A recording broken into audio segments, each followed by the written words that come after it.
सर्दियों का मौसम चल रहा था। एक दिन बहुत ही ज्यादा ठंड पड़ जाती है। अरे बाप रे, आज तो बहुत ही ज्यादा ठंड है। मुझे कुछ तो करना पड़ेगा। अगर मेरा घोंसला मुझे गर्म रखना है तो मुझे आग जलाने के लिए लकड़ियां जमा करनी पड़ेगी, नहीं तो मैं इस ठंड में मर ही जाऊंगी। लेकिन मैं ये काम अकेली नहीं कर सकती, मुझे किसी की मदद लेनी पड़ेगी। लाडो मीनू चिड़िया के पास चली जाती है। अरे मीनू मौसी, तुम क्या कर रही हो? कुछ नहीं लाडो। अच्छा ठीक है, तुम बताओ, तुम यहाँ कैसे? अरे कुछ नहीं, अभी ठंड का मौसम चल रहा है ना।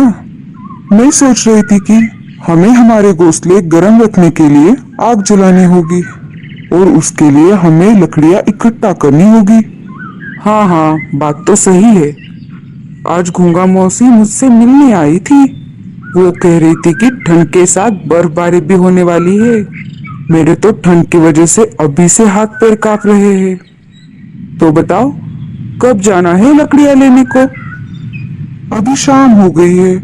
हम सुबह घर का सारा काम निपटा के फिर चले जाएंगे। हाँ हाँ, कल सुबह जाएंगे। अगले दिन सुबह मीनू और लाडो लकड़ियां जमा करने के लिए निकल पड़ती है। उड़ते उड़ते उन्हें रास्ते में कालू कौवा धूप सेकते हुए उन्हें दिखाई देता है। मीनू लाडो चिड़िया से कहती है, देख लाडो, ये आलसी कौवा कैसे मजे में धूप सेक रहा है। जाने दो ना मौसी, हमें क्या करना है? हमें बहुत काम है, हमें चलना चाहिए। नहीं लाडो, ये आलसी कौवा ऐसे मजे में सुबह सुबह धूप सेक रहा है, ये मुझसे नहीं देखा जा रहा। तुम देखो, मैं इसे कैसे काम पे लगाती हूँ। लाडो और मीनू कौवे के पास रुक जाते हैं। मीनू मौसी, रहने दो ना, क्यों बेचारे को परेशान कर रहे हो? बेचारा? और ये एक नंबर का आलसी और कामचोर है। इतना बोलकर मीनू कालू कौवे के पास चली जाती है। अरे कालू कौवे, तुझे कुछ शर्म वरम है कि नहीं?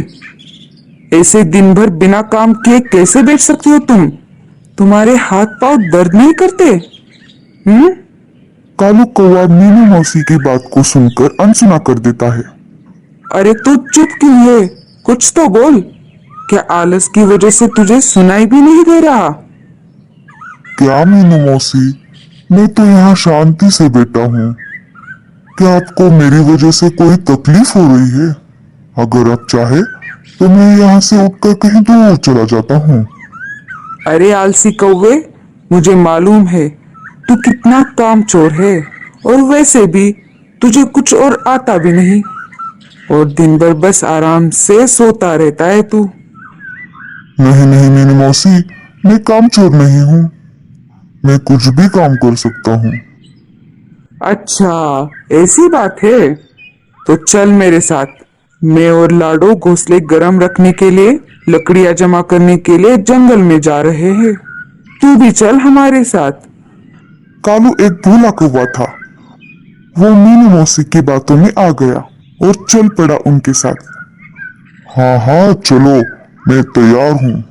देख ले, तू अभी हाँ बोल रहा है, बीच में काम छोड़कर कहीं भाग तो नहीं जाएगा?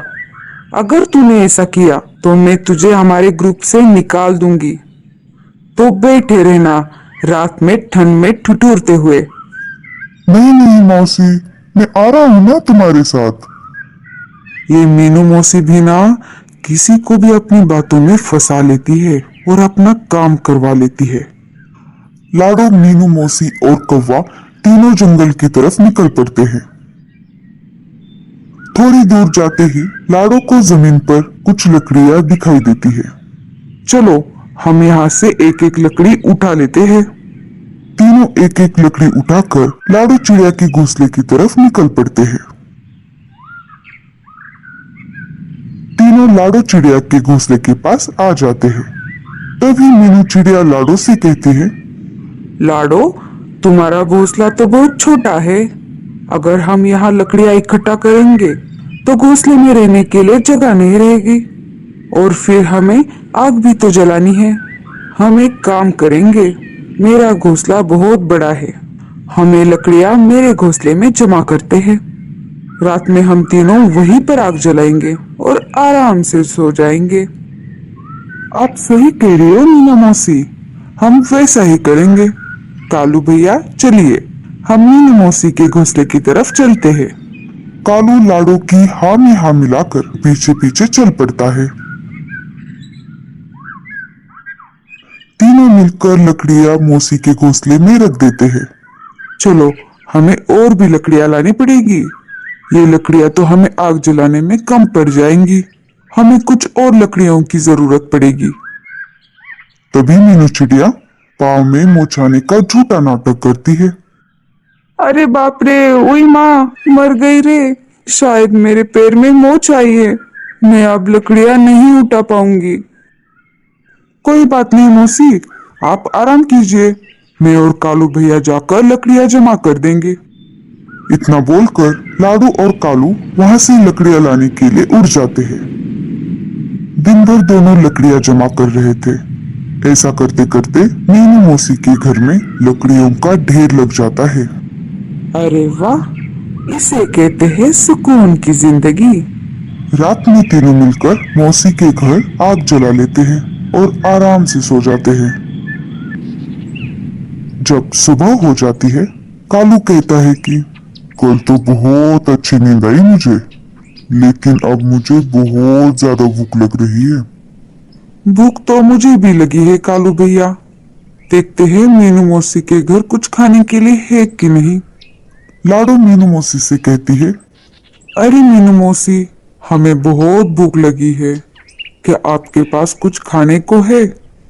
हाँ हाँ, मेरे पास थोड़ा अनाज बचा है, ये लो। आखिर तुमने हमारे लिए इतना सारा काम जो किया है। दोनों थोड़ा थोड़ा करके अनाज खा लेते हैं।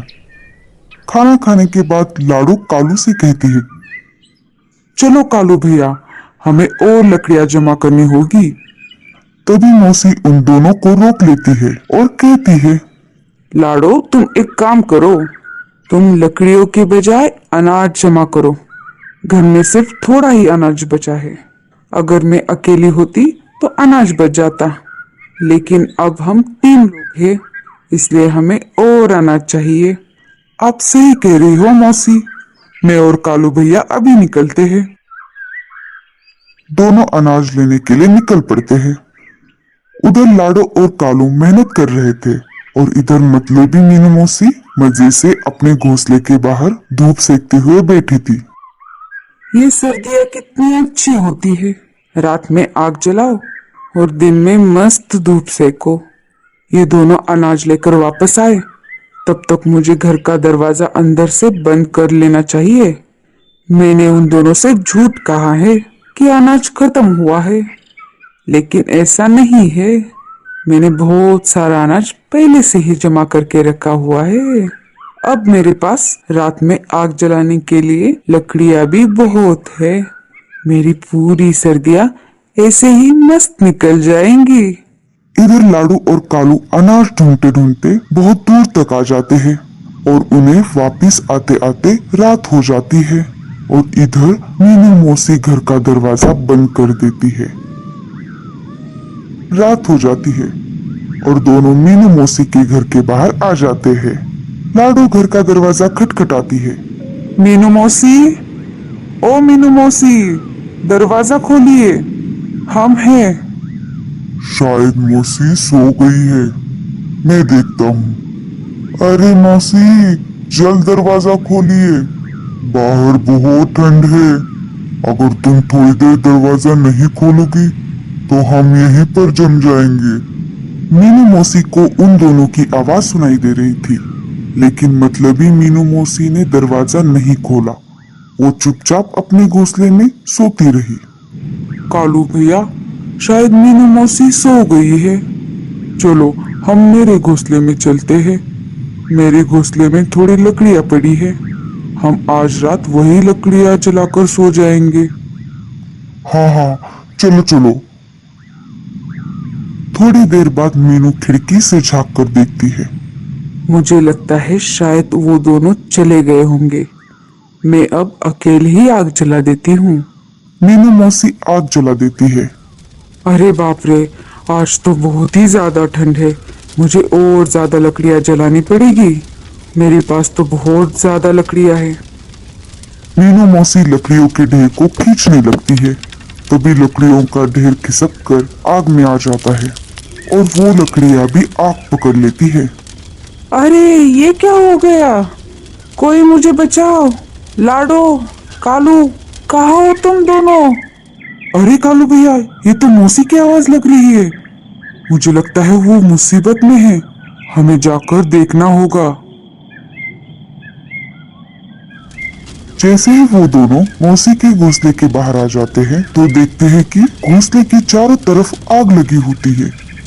कालू हिम्मत और बहादुरी से दरवाजा तोड़ देता है और मौसी को आग से बाहर निकाल लेता है। मौसी के पंखों को आग लग चुकी होती है।